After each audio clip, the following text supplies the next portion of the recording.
Here's a quick hack I wanted to share when painting wood layered signs. So I did pick up this large one from Family Dollar for $3. The first thing you want to do is paint the background. I am going to paint mine all black.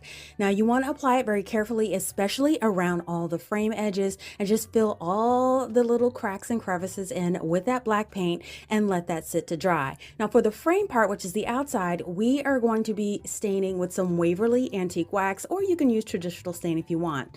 I am going to dilute it just a little bit so I can paint it on nice and even. And when you paint a layer on, you immediately want to follow up with a paper towel to remove all of the excess, and do this all the way around the frame until it's nice and evenly coated.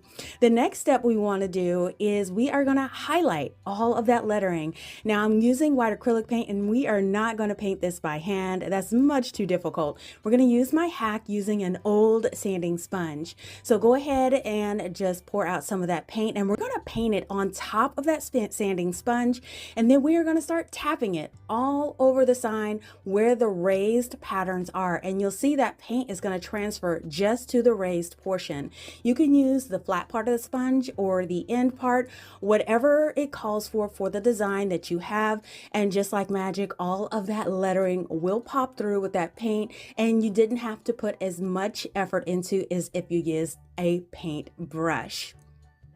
Now, once this is all dry, you could display or decorate how you want to. You can add greenery or pumpkins to the bottom if you want to, or you could just keep this plain and display it as is.